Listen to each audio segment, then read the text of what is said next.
Je m'appelle Francky Narcisse.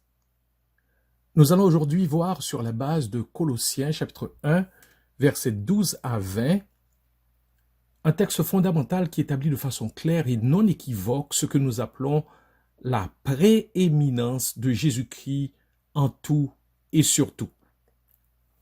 Nous commencerons par considérer la souveraine décision du Père à l'effet que son Fils bien-aimé soit en tout le premier.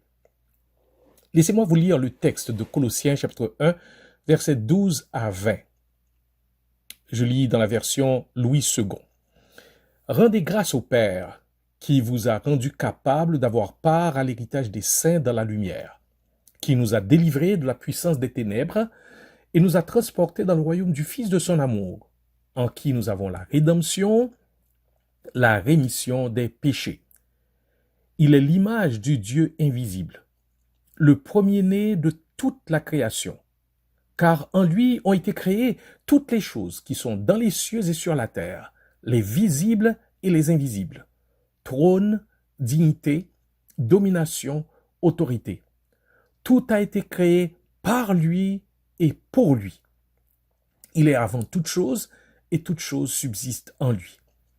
Il est la tête du corps de l'Église, il est le commencement, le premier-né d'entre les morts, afin d'être en tout le premier. Je souligne, afin d'être en tout le premier. Car Dieu a voulu que toute plénitude habitât en lui. Il a voulu par lui réconcilier tout avec lui-même, tant ce qui est sur la terre que ce qui est dans les cieux, en faisant la paix par lui, par le sang de sa croix. Soulignons verset 18, l'affirmation relative à Jésus-Christ sur laquelle nous basons cette série de réflexions bibliques, afin d'être en tout le premier. C'est ce qui est appelé prééminence. Qu'est-ce que cela signifie que Christ soit prééminent? C'est-à-dire qu'il ait la suprématie sur tout, qu'il soit premier en tout. Eh bien, cela veut dire que Christ, en essence, doit être avant tout et au-dessus de tout dans notre vie. Ça veut dire qu'il doit avoir la suprématie, la seigneurie sur tout, sur absolument tout dans notre vie. Être le premier, quand on parle de prééminence, ne veut nullement dire avoir une place, avoir simplement la première place. Il ne s'agit pas non plus de proéminence, c'est-à-dire être mis en relief par rapport à d'autres éléments. Être prééminent, c'est avoir la suprématie, c'est avoir toute autorité, c'est avoir tous les droits. Être premier en tout pour Christ, c'est être maître souverain, c'est être le seul Seigneur, c'est être le centre, la source, le soutien de tout et de tous. Pour bien comprendre le bien fondé de cet enseignement, tel que l'apôtre Paul le donne dans la lettre aux Colossiens, il faut comprendre le contexte et les éléments et pratiques qui prévalaient à l'époque où Paul a écrit cette lettre à cette église pour enfin en voir les conséquences pratiques. Voyons d'abord le contexte historique du texte que nous avons lu. L'apôtre Paul écrit la lettre aux Colossiens parce qu'Épaphras, un de ses collaborateurs, l'avait informé que l'Église était troublée par certains enseignements qui n'étaient pas conformes à la saine doctrine. Nous ne connaissons pas exactement la nature de cette hérésie qui menaçait la vie et la santé de l'Église de Colosse. Cependant, par la réponse que Paul donne à cette hérésie, nous pouvons déduire certains de ses accents et certaines de ses croyances. Certains érudits bibliques l'appellent gnosticisme ou pré-gnosticisme. Nous expliquerons ça un peu plus tard. Donc, ces hérésies attaquaient la personne et l'œuvre de Jésus-Christ. La divinité de Jésus était remise en question. Et Paul affirme en Colossiens 1, verset 15, que Jésus est l'image du Dieu invisible, c'est-à-dire la représentation exacte de qui Dieu est. C'est-à-dire, on peut connaître Jésus, on peut connaître Dieu qu'en regardant Jésus, qu'en connaissant Jésus. Une autre chose, ces hérésies attaquaient l'humanité de Jésus. Et Paul dit en Colossiens 1, verset 22, que en offrant en sacrifice son Fils dans le corps de sa chair, Dieu nous a réconciliés avec lui. Et dans ce corps, dans le corps de Christ, a habité toute la plénitude de la divinité, selon Colossiens 2, verset 9. Dans ces hérésies, il y avait aussi un certain élément philosophique et même astrologique. Paul dit aux Colossiens, au chapitre 2, verset 8, « Prenez garde que personne ne vous séduise par les arguments trompeurs de la sagesse humaine. Elles se fondent sur les traditions des hommes, sur les forces spirituelles du monde et non sur Christ. » Ces hérésies avaient aussi des éléments du légalisme juif, selon lequel le salut et la sanctification s'accomplissent par l'observation de la loi, l'observance des jours, des sabbats, des lois alimentaires. Et Paul leur dit en Colossiens 2, versets 16 et 17, « Ne laissez personne vous juger à propos de ce que vous mangez ou buvez, ou pour une question de fête, de nouvelle lune ou des sabbats. Tout cela n'est que l'ombre des biens à venir, mais la réalité, c'est le Christ. » Et d'autres traductions disent, la réalité est en Christ.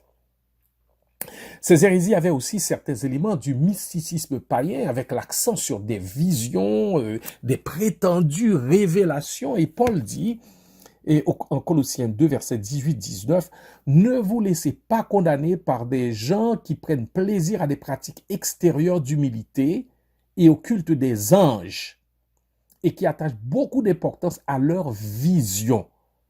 De tels êtres sont enflés d'un vain orgueil par leur façon trop humaine de penser. Ils ne restent pas attachés au Christ, qui est la tête. » Les hérésies qui prévalaient à Colosse constituaient un vrai cocktail mortel parce que Christ n'était aucunement prééminent. Christ n'était pas prééminent pour le légaliste qui cherchait le salut et la sanctification par la loi. Christ n'était pas prééminent pour la personne religieuse qui cherchait le salut et la sanctification par ses rites et pratiques religieuses. Christ n'était pas prééminent pour l'ascétique qui croyait que son salut était dans ses volontaires privations de ceci ou de cela. Christ n'était pas prééminent pour le mystique qui se fiait à ses visions, à ses rêves et qui croyait à cette panoplie d'êtres intermédiaires dont Christ n'était qu'un parmi d'autres. Toutes ces hérésies du passé sont aujourd'hui bien présentes dans l'Église. C'est pourquoi le message de Paul ne perd pas son actualité et sa pertinence.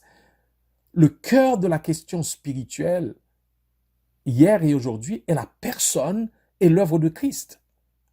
Le pasteur A.W. Tozer a dit: l'actuelle position de Christ dans les églises évangéliques peut être comparée à un roi dans une monarchie constitutionnelle limitée.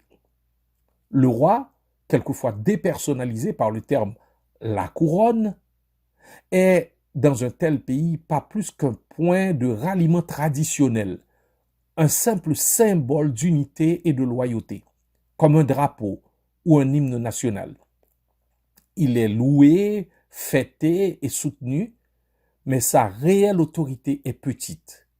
Nominalement, il est au-dessus de tout, mais dans chaque crise, quelqu'un d'autre prend les décisions. Fin de citation. Contrairement aux déficientes et fautives manières de voir Jésus et son œuvre, avec les sérieuses conséquences qui y sont liées, l'apôtre Paul, sous l'inspiration du Saint-Esprit, établit de manière claire et sans équivoque que toute considération de Jésus comme quelqu'un qui est mis dans un panthéon d'êtres célestes ou terrestres, c'est nier sa prééminence. Il établit que c'est la volonté souveraine de Dieu le Père que son Fils Jésus-Christ soit prééminent sur toute chose, sur tout être céleste, terrestre ou infernal. J'en prendrai pour preuve 3 textes. Colossiens 1, verset 19. Il a voulu que toute plénitude habitât en lui. Éphésiens 1, verset 10.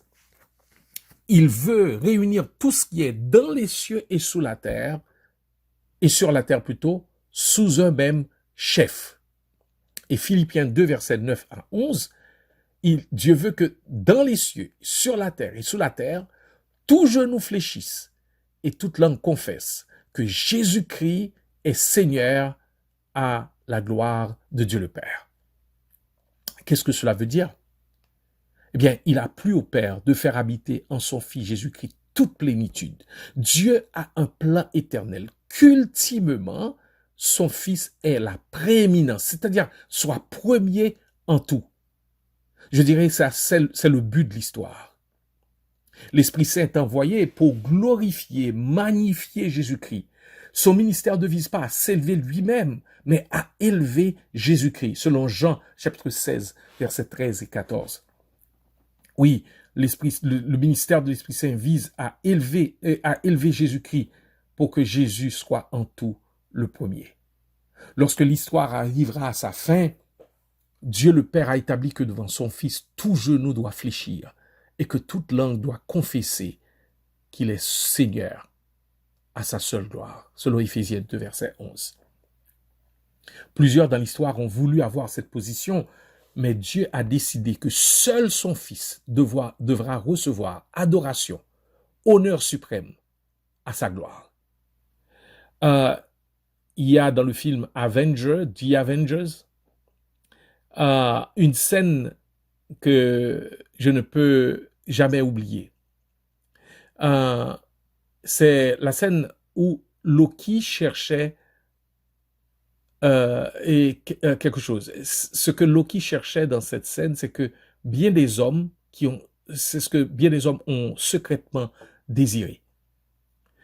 C'est ce que Satan a toujours ouvertement désiré jusqu'à demander à Jésus, le Fils de Dieu, de se prosterner et de l'adorer pour avoir tous les royaumes de ce monde. Lui disant, je te donnerai toutes ces choses si tu te prosternes et m'adores. Vous vous demandez ce que Dieu veut pour vous et moi?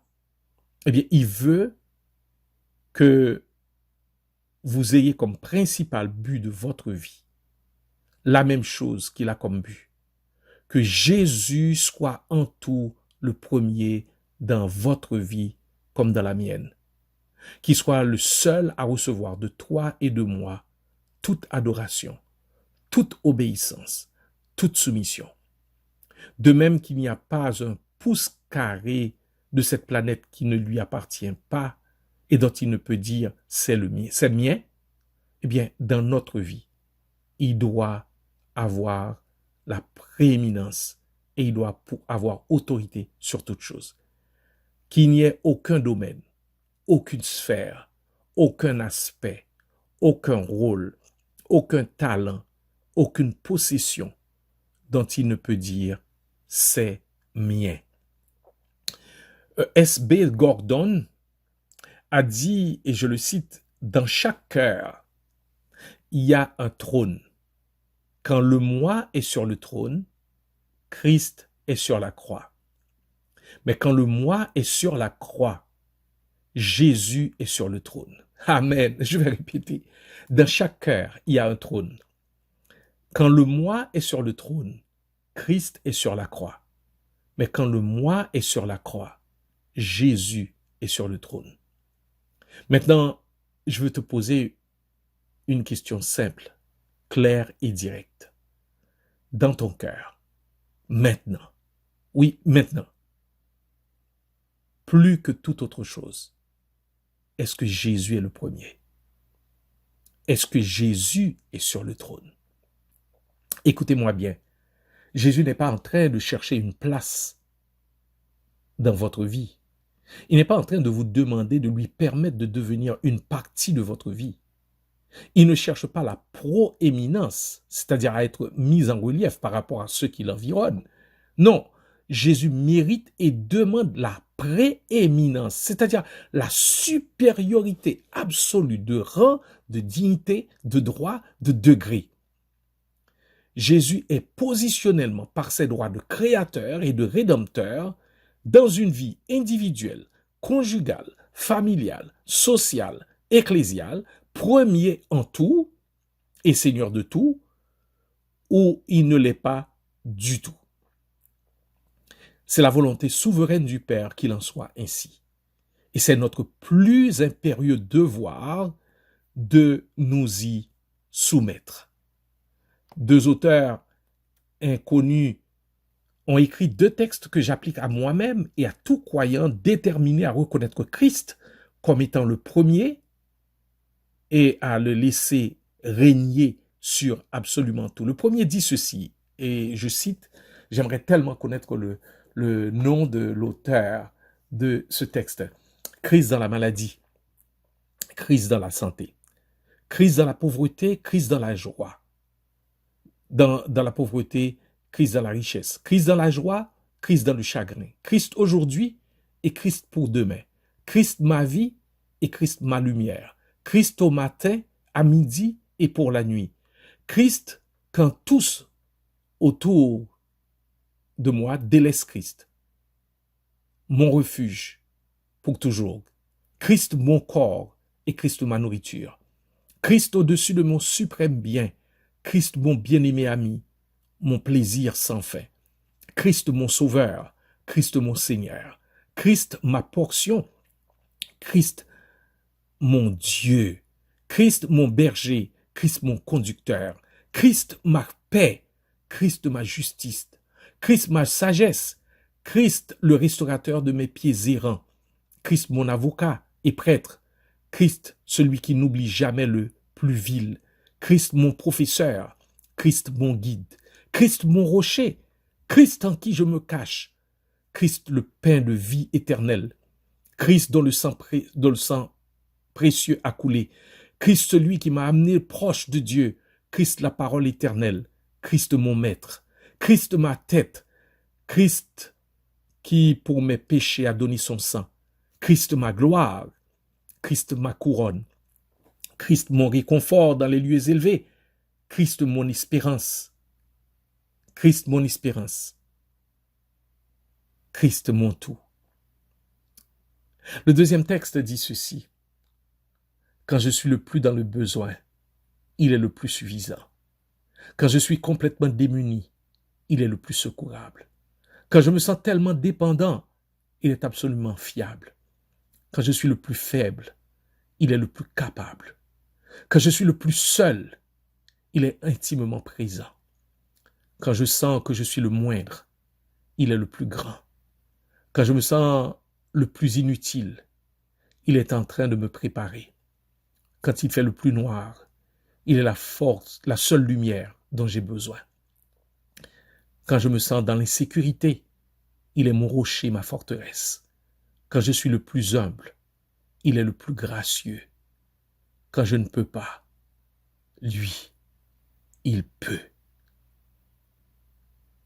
Que Christ soit en tout le premier dans ta vie et dans ma vie. Qu'il en soit ainsi pour vous comme pour moi. Amen.